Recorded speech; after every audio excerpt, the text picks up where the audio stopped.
എല്ലാ ജനതകളെയും ശിഷ്യപ്പെടുത്തുവിൻ. പിതാവിൻ്റെയും പുത്രൻ്റെയും പരിശുദ്ധാത്മാവിൻ്റെയും നാമത്തിൽ അവർക്ക് ജ്ഞാനസ്നാനം നൽകുവിൻ. ഞാൻ നിങ്ങളോട് കൽപ്പിച്ചവയെല്ലാം അനുസരിക്കാൻ അവരെ പഠിപ്പിക്കുവിൻ. യുഗാന്തം വരെ എന്നും ഞാൻ നിങ്ങളോടുകൂടെ ഉണ്ടായിരിക്കും. അങ്ങയുടെ പ്രത്യാശയുടെ സുവിശേഷം പ്രചരിപ്പിക്കുവാൻ ലോകത്തിന്റെ ഏതറ്റത്തേക്ക് പോകുവാൻ ഞാൻ തയ്യാറാണ്. കർത്താവേ, ഞാൻ എവിടേക്കാണ് പോകേണ്ടത്? തോമസ്, നീ എവിടേക്ക് പോകണമെന്നും എന്തു ചെയ്യണമെന്നും സമയമാകുമ്പോൾ കാണിച്ചു തരും. എന്നിൽ വിശ്വസിക്കും. തോമസ് ശ്ലീഹ ഭാരതത്തിലേക്കുള്ള കപ്പൽ കയറാൻ പോകുന്ന വഴിയിൽ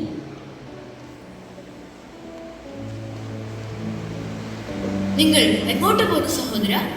ഞാൻ ക്രിസ്തു ശിഷ്യനായ തോമസ് ഭാരതത്തിലുള്ള ജനതകളെ ക്രിസ്തുവിന്റെ സുവിശേഷം അറിയിക്കുവാനുള്ള യാത്രയിലാണ്. ഭാരതദേശത്തേക്കോ? അതൊരുപാട് ദൂരെയല്ലേ?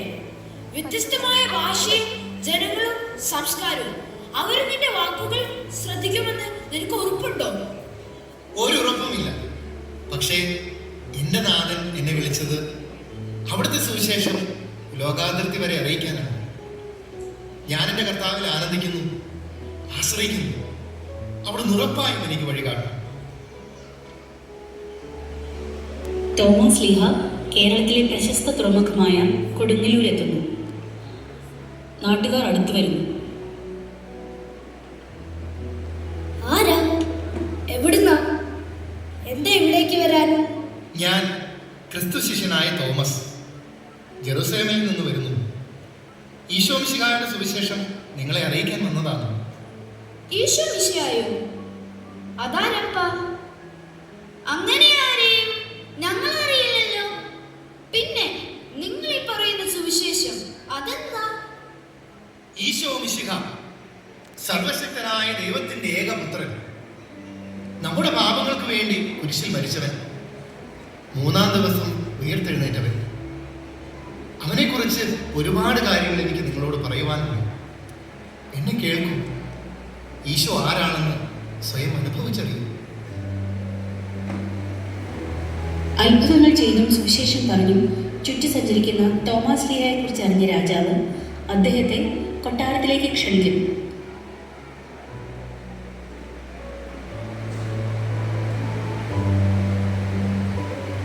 വരൂ വരൂ മഹാത്മാവേ, അങ്ങ് നമ്മുടെ നാട്ടിലേക്ക് വരാൻ എന്താണ് കാര്യം? സർവശക്തനായ ദൈവത്തിന്റെ പുത്രൻ യേശുക്രിസ്തുവിന്റെ നാമത്തിലാണ് ഞാൻ ഇവിടേക്ക് വന്നത്. അവിടുത്തെ അതിരുകളില്ലാത്ത സ്നേഹത്തിന്റെയും രക്ഷയുടെയും സദ്വാർത്ത അങ്ങയെയും അങ്ങയുടെ ജനങ്ങളെയും അറിയിക്കുവാനാണ് കാതങ്ങൾ കടന്ന് ഈ നാട്ടിലേക്ക് വന്നത്. ദൈവത്തിന്റെ പുത്രനും യേശുക്രിസ്തു, പറയൂ, ആരാണ് അദ്ദേഹം? അദ്ദേഹത്തെ കുറിച്ച് കൂടുതൽ അറിയാൻ നമുക്ക് താല്പര്യമുണ്ട്. അതെ, നമ്മുടെ പാപങ്ങളിൽ നിന്ന് നമ്മെ മോചിപ്പിക്കാനാണ് പിതാവായ ദൈവം തന്റെ ഏകപുത്രനായ ഈശോയെ ഭൂമിയിലേക്ക് അയച്ചത്. അവിടുന്ന് നമുക്ക് വേണ്ടി കുരിശിൽ തൂങ്ങി മരിച്ചു. മൂന്നാം ദിവസം മരിച്ചവരിൽ നിന്ന് ഉയർത്തെഴുന്നേറ്റു. മരിച്ചവർ എഴുന്നേൽക്കുകയോ? ആശ്ചര്യം! ഇങ്ങനെയൊന്നും ഇതുവരെ കേട്ടിട്ടില്ല. രോഗസൗഖ്യം കൊടുക്കുന്ന ഒരു പരദേശി നമ്മുടെ നാട്ടിലെത്തി എന്നറിഞ്ഞ് ജന്മന അന്ധനായ അടിയന്റെ മകനെയും കൊണ്ട് വന്നതാണ്. കനിവ് തോന്നണേ പ്രഭു.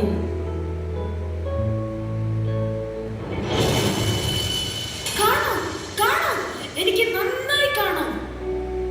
നന്ദി ഗുരു. അടിയൻ എന്നും അങ്ങയുടെ ദാസനായിരിക്കും. ഞാനല്ല സഹോദര, കർത്താവായ ഈശോ മിശിഹായാണ് എന്നെ സുഖപ്പെടുത്തിയത്. അവിടുന്നാണ് നമുക്ക് ജീവനും പ്രത്യാശയും നൽകുന്നവൻ. സർവശക്തനായ ദൈവത്തിലും അവിടുത്തെ ഏകപുത്രനായ യേശുക്രിസ്തുവിലും ഞാനും എന്റെ കുടുംബവും പ്രജകളും വിശ്വസിക്കുന്നു. അവിടുത്തെ സത്യമാർഗം പിന്തുടരാൻ ഞങ്ങൾ ആഗ്രഹിക്കുന്നു. അവിടുത്തെ നാമത്തിൽ ഒരു ആരാധനാലയം സ്ഥാപിക്കാൻ അങ്ങ് ഞങ്ങളെ സഹായിച്ചാൽ.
കേരളത്തിൽ 7 പരം സ്ഥലത്ത് വിശ്വാസ സമൂഹങ്ങളെ സ്ഥാപിച്ച ശേഷം അദ്ദേഹം മൈലാപ്പൂരെത്തുന്നു.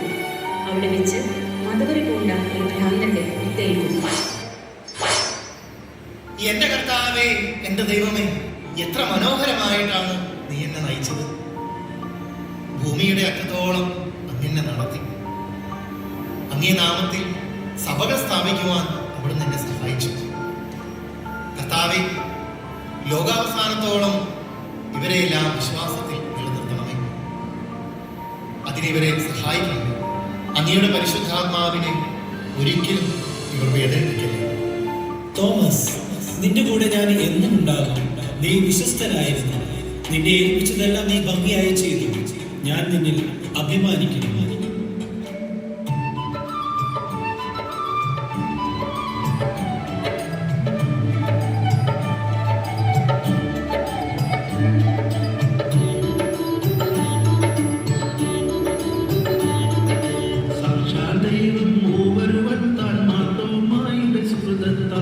സൂക്ഷ്മമതായി ചരിതം പാടുപതിർന്നടിയന് തുണയവേ മധ്യാവതാരം ചെയ്തു ഞങ്ങളുടെ രക്ഷകനാമീകൻ വിശിഹ മാർത്തോമായ തന്ന ഗുണങ്ങൾ എന്നും പുതുതായ ഗണമേ ദൈവഗുണങ്ങൾ പമ്മയിതെന്നായി മാർത്തോമാം പ്രിയനാഥൻ തങ്ങളുടെ മാതാവാകിയ മറിയം എന്നിൽ കൃപ ചെയ്തണമേ ദൈവകുമാരൻ തന്നുടെ മാർഗം കേരളമായതിൽ വന്ന വിധം ദൈവത്തിൻ കൃപയാലതിനെ ഞാനിളതായി ഇവിടെ പാടുന്നു.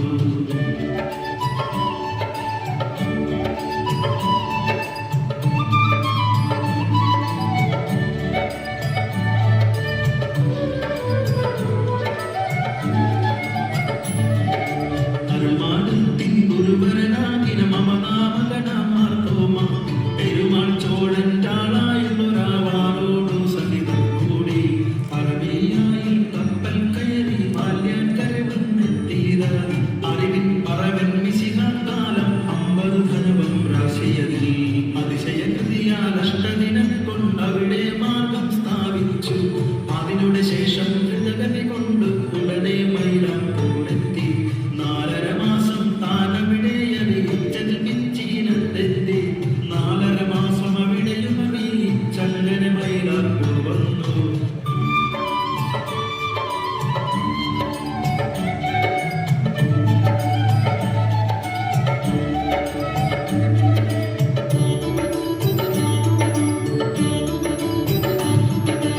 രാജകുടുംബത്തോടെ കാവ്യം 3000 അവിശ്വാസികളും രാജ്യത്തിങ്കൽ വന്നു വസിക്കും 40 യൂദഗണങ്ങളുമായി 1.5 വർഷങ്ങൾക്കുള്ളിടയിൽ മാമോദീസ കൈക്കൊണ്ടു വന്ദനകൾക്കായി സ്ഥാപിച്ചിവിടെ ശ്രീവായോടെ ആലയവും. AD 52 ഈശോ മരിച്ച് വെറും 20 കൊല്ലങ്ങൾക്കുള്ളിൽ ക്രിസ്തു ശിഷ്യനായി മാർ തോമസ് ശ്ലീഹ കേരളത്തിലെത്തി. അദ്ദേഹം സ്ഥാപിച്ച 7 പള്ളികൾ ഭാരതസഭയുടെ അടിസ്ഥാനമായി. ശ്ലീഹായുടെ കൈവെട്ടിലൂടെ പകർന്നു കിട്ടിയ വിശ്വാസാഗ്നി 100 കണക്കിന് തലമുറകളോളം കെടാതെ സൂക്ഷിക്കാൻ നമ്മുടെ കാരണവന്മാർക്ക് സാധിച്ചു. ഇന്ന് കേരള സഭ ലോകമെങ്ങും തന്റെ മിഷണറി ദൗത്യമായി കടന്നു ചെന്നിട്ടുണ്ട്. വരും തലമുറകളും ഇതേ തീക്ഷ്ണതയോടെ മുന്നോട്ട് പോകാൻ ഈശോ നമ്മെ അനുഗ്രഹിക്കട്ടെ. മാർ തോമായെ ഞങ്ങൾക്ക് വേണ്ടി പ്രാർത്ഥിക്കുന്നു.